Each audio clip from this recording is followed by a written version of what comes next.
Hello there folks, and welcome back to the channel. Welcome to today's little video. It's quite a short one, and this is going to be another kit review. But I'm afraid I've gone from Wingnut Wings, which is probably the top echelon, the maximum possible quality imaginable in model kits, to Revell. Now, any of you that are familiar with Revell will know that it's a little bit like a lucky dip sometimes. You can get one or two really bad kits, and some of them are just not well constructed. I mean, people go on about the F15E Striking, which I built just 18 months ago. Everybody says how wonderful that kit is. Well, mine wasn't. mine was covered in flash, none of it went together properly, it was warped. Anyway, we got a nice kit out of it in the end. It really came out nicely, but only because I just slaved away at it for many weeks. But anyway, on the other hand, you can get some really nice kits from them. The Tornado GR4 is probably the prime example to think of in recent times. Everybody says what a nice kit that is. There is only one problem with that kit. There is some fit issues, I believe, around the intakes at the front, and judging by my example, which I haven't done a review on because other better reviewers have done many reviews on this kit, but mine is not one of the early production models. And I was listening to a video, very experienced and expert modelers that were saying that some of the early ones that came out of that, in 2015 I think it came out, and they were great. And then as time went on, the molds got worse and worse and worse, until you come to mine, which is probably 2018 one, I think, and it's flashy. It's flash everywhere. The last time I saw that much flash, Dale Arden was around and Emperor Ming was played by Max von Sydow. So anyway, you pay your money, you get takes your choice. But generally, Revell are, at best average. Not as good as Airfix now, I'd say, generally speaking. But today, we're going to give them another chance. Okay, let's give them a chance. Now I know you've seen my other videos about the ICM Revell MiG-25. Oh, both versions of that are beautiful, absolutely superb, and there is no flash, but they're made by ICM, they're not made by Revell. Today we're going to take the big gamble and we're going to actually review a Revell kit that was made in, I was going to say made in Germany, it's actually made in Poland at their factory there, but it's a Revell, so pray for me, I'm going in. So here we go. It is, I'm going to zoom you in so you can see it nice and clearly, and I'll also change the angle in a second because I've had some useful feedback about some of my vids are just not quite getting close enough, I think. Anyway, here we go. So it's the beautiful aircraft, the Me262 A1 A2. So it's one of the very early variants of the 262, the fighter version rather than the bomber version, equipped with some of these nifty little rockets, anti-aircraft rockets, which they're intended for. As you can see in the artwork, it's attacking the bomber stream. Kit number 03875. Look around the back. And interestingly, like the other recent review I did of the ICM Revell, we do seem to have got some perhaps some models who know what they're doing at Revell, who actually produce the models for the cover of the box that look quite nice and really well done. So yeah, hats off to them for that. That's looking more impressive. Anyway, we'll get cracking. So what I'm going to do, spin it around. I'll just reduce you out on the camera a little bit. Here we go, that's it, and we shall open up. Now I have opened this before, I'm going to be honest with you, so it's not brand new. Now this kit was actually manufactured in 2019, 2018, it's just too much out there. Yeah, 2019, so it's a very recent release. Came out, I think, summer 2019. So we can only pray and fingers crossed. Let's see what we got. It's quite a lot of stuff, I'll tell you. That's it. Okay. Righty-ho. Stick our box there, and let's see what we got. So, pick this out of the instructions. It makes more sense, doesn't it? Ooh! And yes, this kit was actually a gift for me, so I've got to be nice about it, really. But I shall be objective. But the person that bought me this, a relative, he also brought me some beautiful Htw Seatbelts, which they are just the bee's knees, these things, aren't they? I used the similar ones on the Spitfire, and I got to say, at the moment, they've got to be the best thing going. They're very fiddly, mind. It's almost like a kit in itself when you make up the seat.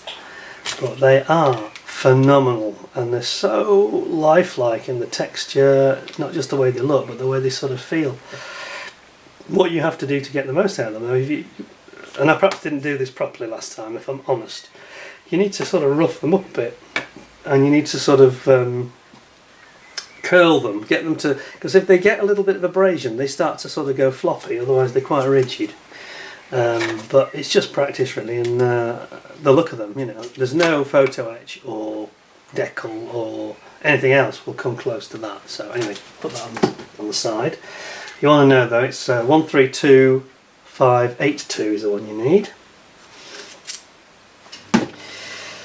So, destructions, here we go. Nice photo of a nicely made looking kit on the front. It's the new sort of typical Revell colour charts. They've got Revell call-outs for their own paints, which is a bit pointless for most of us. But anyway, I'll move on. Then we've got the Sprue Detail Set. Let's have a look at this. And you can see on here that we've got quite a few bits here and there that are not used. Obviously there's a B version and a bomber version somewhere in the pipeline. And yeah, most of the parts seem to be correctly designated for this version now, I'd say. Now then, starts off with building the exterior of the cockpit. It's pretty detailed, I've got to say. It's not sure you'd really need to go down the photo etch route on this one.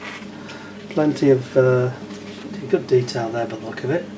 It's also got a slightly Tamiya styled system for decals for the cockpit instruments. It's not quite the same. I don't think they're back projectors type, but they do. The plastic parts are a similar setup. Then you go onto the bulkhead, and then obviously your seat goes in there. Once you've done your seat belts, which are actually a decal, but obviously I'll be ignoring that and using the ones you've just seen. Then you've got the sort of sides to the nose section that's going to go on the other side of the bulkhead.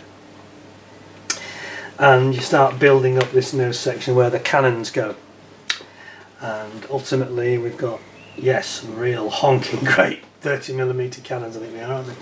And they really are. They look very imposing, looks very impressive. Yeah, and you've got the option of having it open or closed, of course, on the nose.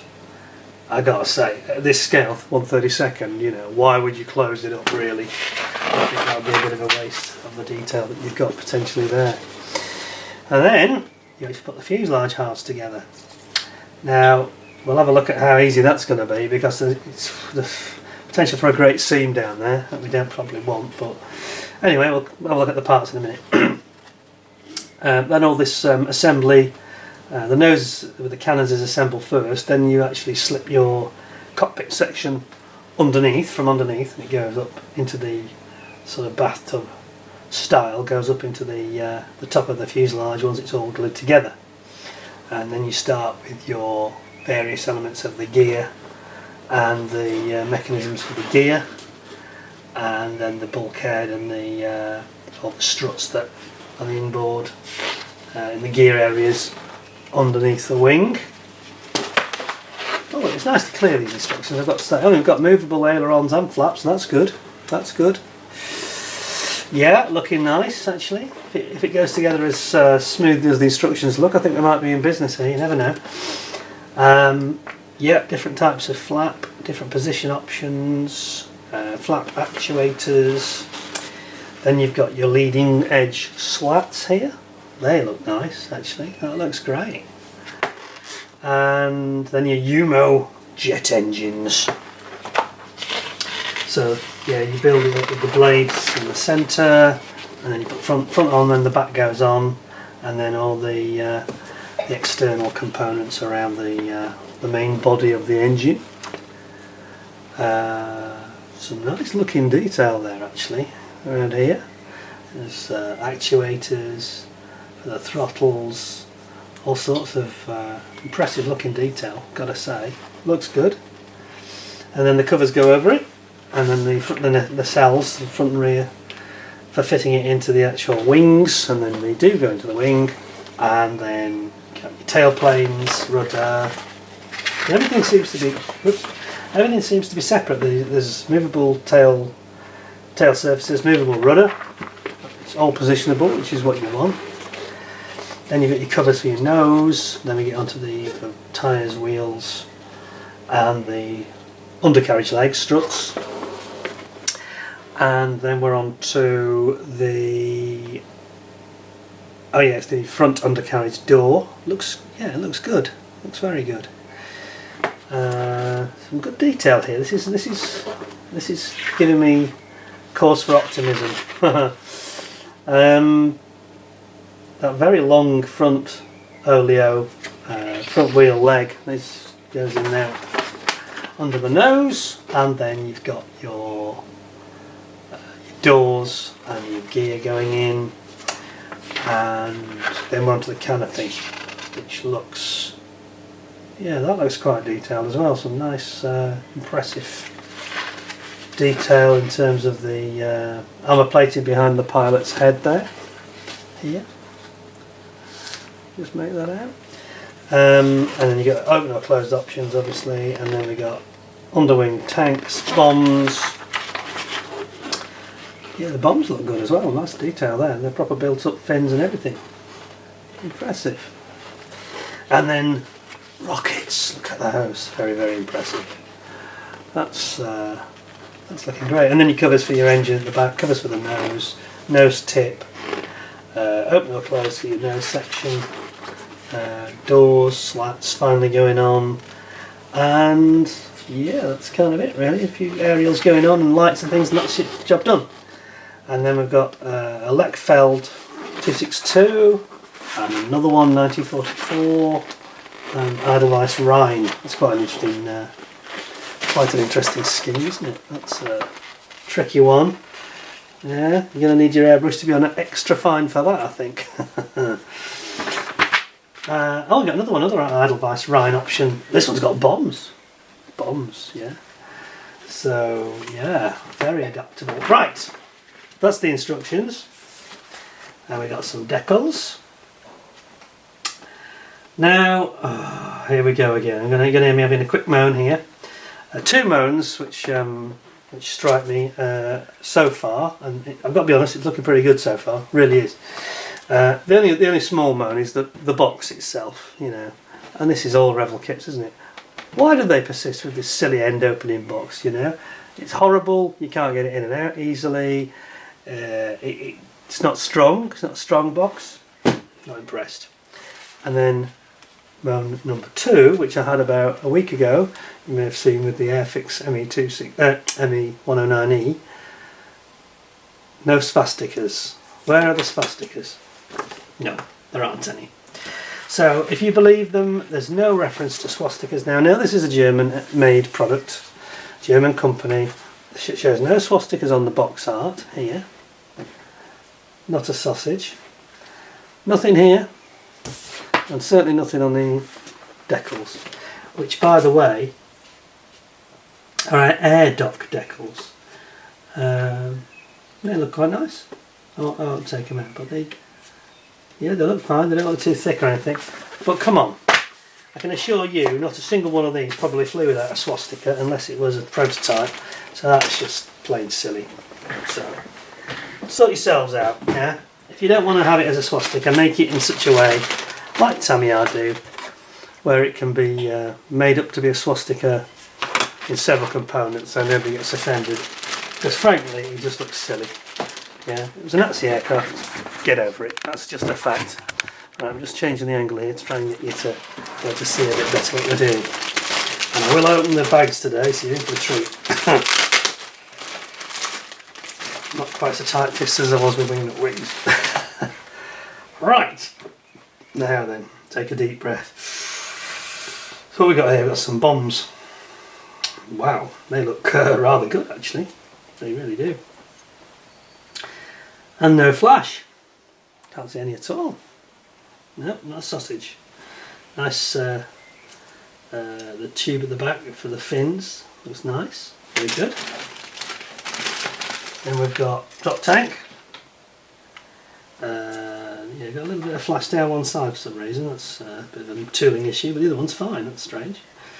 And we've got, there's obviously other variants here because that's slid from the Night Fighter variant with the radar aerials at the front. Don't think that's not part of this kit, but oh, now the undercarriage, cannons, seat, tiny bit of flash on that, but that's nothing. But those tyres are nice. Those are really good actually. That's the best Revell tyre I think I've ever seen. Wow. There's not much wrong with that. Let's come in a bit closer for you can see what I mean. There's not much wrong with that, is there? Not really. It's absolutely crisp as you like. And in fairness, on these small parts there's no flash either. Look at this. Nothing there. And then we've got the cannons. They look excellent. They look really outstanding. They look almost resin-like. No, that's good. No problems there at all really, apart from that odd bit. Umo engines. They look nice as well. Well, so far, so good. It looks to me as though whoever's designed this and tilled it up at Revell has done it properly, which is a big jump forward actually, especially for one that they've done themselves, not reboxing somebody else's superior moulding. Unless somebody's going to tell me differently. I'm pretty sure this has not been, this is a new tooling. Okay, I'll put those back. Those look beautiful, if I'm being fair. Oh, so far so good, isn't it? Get them back in, that's the challenge. So I'll just stick them out of there for a bit.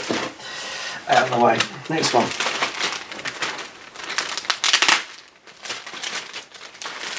Now then, we've got a replication there, so I won't open that. It's just the duplicate of the one we just showed you. And that one is as well. 2 duplicates. Right, okay, that makes it easier. Now then. Fuselage and wings, here we go.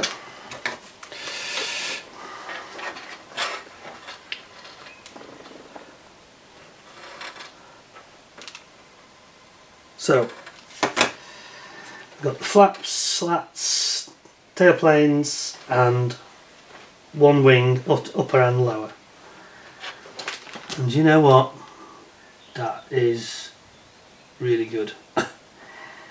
And the only bit of flash is on the sprue itself, as far as I can see. There's a bit there, but it's not on the part, so that's fine.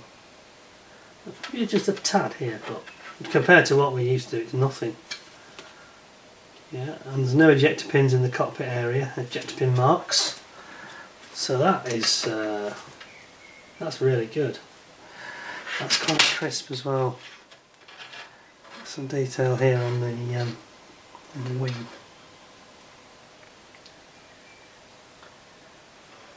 You've got all the little access panels, lots of rivet detail. Looks absolutely superb, that, to be honest.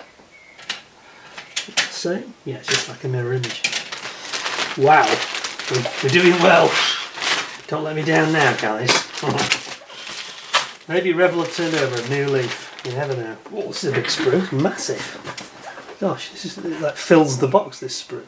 Strange that the sprue sizes seem to vary such a lot as well. Very, very odd.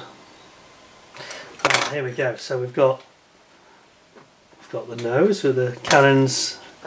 Cannon exits are. I'll just zoom that in because you'll need to see that a bit better, I think. Okay. That's quite nice, isn't it? Really nicely finished and moulded. Do you know what? It's brilliant. there's no flash problems on this. It's almost like Revell didn't make it again. Sorry to sound harsh, but people know what I mean. Look at this. Some fine parts here, and there's no real problems I can see. It's like the very latest Airfix releases for quality, I'd say. But notice this. The plastic doesn't feel as soft as it normally does. It's a little bit harder, a bit more. So not like Airfix in that respect. A bit crisper. Yeah, it even sounds different. It's the old sound test, but it doesn't. It looks a different grade. It looks harder. It's got some great detail. Look at that. And the bulkhead here, that's fantastic there. Brilliant detail. Got the oleo legs for the main gear wheels. And some very fine stuff going on here.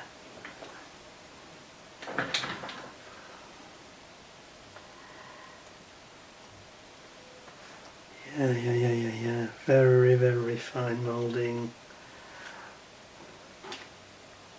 Yeah. Nothing wrong with that. I'm impressed. And this kit was about, I don't know, £40 I think in the UK. Seems like a bargain really. Because you know, you expect to pay £40 and then about £140 with the labour just to make it look anything decent, but I don't think so with this. This looks absolutely grand. Oh, look at this. Get rid of that for a second. What have we here? Rockets. We've got a little pad that the rockets sit on underneath the wing. Got the cockpit area here. That's the behind the pilot's head.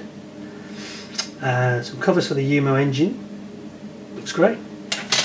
And then the last sprue, apart from the flares, which I'll come to in a second if I find them. And then we've got these big pieces where we've got the instrument, well that's not a big piece, but the instrument panel.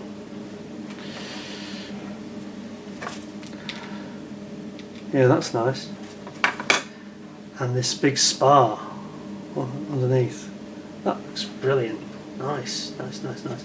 I mean, in fairness to them, you know, I'm not a Revell fan. They've produced some decent kits. The Focke-Wulf 190 was quite good. I didn't actually build that. I actually bought one of those for a gift for somebody, but I hear that that's pretty damn good as well. That's one of the more recent ones. That was only 2 years ago, I think. 18 I think. No, 2017. That's a nice kit, and they can produce them from time to time. It just seems to be, you know, look at the drawer, who designs it maybe, or who tools it, I'm not sure. But there's nothing wrong with this at all. It looks, I won't say it's Tamiya quality, but it's somewhere between Airfix and Tamiya. It's sort of Great Wall hobby standard really, and that's a bit of a compliment for them, because there's not many of them you could say that about. It's quite the contrary. When I started building the F15E, I just thought, I just gone from the I had the problem with the Edward Mirage 3, which was just awful. Looks great on the sprue, absolutely awful to build. And you know what,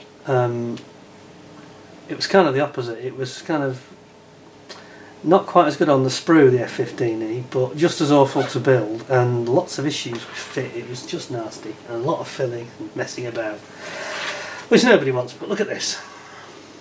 Yeah, big section there, lots of detailed panel lines, rivets, bolt heads. But it's crisp, there's no crap on it, you know. Apart from the odd bit on the sprue itself, which is not relevant. Interestingly, if we look on the other side of this, can you see obviously there's something on the tool that is the ejector tool, the ejector pins. There's like an oil residue on every ejector pin. Very evident there actually. It's kind of really obvious, isn't it? Which is not a problem, but not very pretty to look at. But kind of weird, isn't it? Just see that's on the other. Is anything else like that? No, not there. Must just be the one tool. Perhaps they just lubricated it or something. Oh no, a little bit on there as well. Not much. Not to the same degree. Just a little bit here. Interestingly. Anyway, I'm being nitpicky now. Do you know what? It looks fantastic. And a quantum leap forward for Revell from their usual crud. Sorry if I'm being blunt. Let's take these out and have a proper look at them. So here we've got the front windscreen, and do you know what? That looks clear as crystal, that. Beautiful. And the armour plated glass windscreen, bulletproof visor windscreen inside. And then we've got the main canopy, front and rear. And I've got a tiny mark on mine, that's a rub mark from the bottom. Oh no, it's just a little bit of a, it's gone. Oh, okay. Apart from that, it's perfect. So it's a residue from the mould, I think. A little scuffing. Of course, this is the other thing, the Revell, they don't pack them properly, do they? They stick everything in one bag, which I also hate. I know that that's very good for the planet, blah blah, but you know what? In this context, I don't really care. It'll get recycled. I'll put it in the recycle bin, thanks. Just put them in a separate bag. Put in clear parts, you know, in one bag. And having all these pieces rubbed together in a single great big bag is just silly. That really, you know, for what it would cost them 80p or something, if that. I think they should really get their act together with the packaging. But do you know what? That has been tooled beautifully. So, of course, bearing in mind what I said about the the Edward MiG 3C, which was yeah, one of the most unpleasant kits I've ever built, and looked great in the box. It looked absolutely fine, to be honest. It looked beautiful, and then when I started trying to put it together, it was like trying to build 7 bananas and gluing them together. Anyway, I tell you what, I think that is an absolute corker. It's got nice box art as well, of course, and it says it all that the person who bought me this, who's an expert in modelling himself, he recognised too, obviously, that all we needed was a bit of extra. Because I don't think you need a lot. It looks absolutely brilliant. I think that'll build out of the box really nicely. But it's the lack of flash. You know, you buy a Revell and you pay £40 or whatever, and you think, oh, I've saved so much money, but I've just given myself so much work, and life is short, yeah? The way things are at the moment, we all perhaps appreciate that more. But this is a leap forward for Revell. They have taken a quantum leap into the future and come a little bit more up to the standard that you would expect in the 21st century. And hats off to them, I'm not knocking them. Please, please, Revell, make more like this, because that, you know, I just want to build it. Bit of an issue with all the others want to build as well, but you want to build it. You look at it, you think, yes, there's nothing wrong with this. That's going to look like a most awesome looking 262. And you've got all these options with the different weapons and things as well, so what's not to like? Anyway, so that's the Revell Me262 A1, A2. Hope you enjoyed the video. Nice short one today. Just want to have a quick look at that and see something that was Revell that was their own, and something modern, and shows that actually that company can, when they want to, build a really nice kit. So thumbs up. Thank goodness for that. What a relief. Don't assume they're all like this, of course, but choose wisely. But have a good look around, because obviously they're making 1 or 2 decent ones now, and they're still in a bit of an uncertain position, Revell, but certainly worth investigating, checking out reviews from people like myself who've got one out, and blah blah, and you can then get a feel for whether they're going to be worth buying or not. Don't just go steaming in and buy one that just comes on the market, because it may be good, it may be dire. But hats off to them for this, because it looks beautiful and I want to build it. That's definitely going to be one I'm going to do in the future at some point. So, thanks Revell, thanks to all the viewers and subscribers for watching, and I'll try and bring you another new video in the very near future. Probably the one about Le Mans and Porsche in the not too distant future, because I'm working on that. In fact, I'm working on that project, and I'm also building my Battle of Britain Spitfire as well, so I've got 2 on the go, which is very unlike me. Anyway, thanks a lot for watching, hope you enjoyed the show, and hope to see you again soon. Thanks very much. Cheers for now.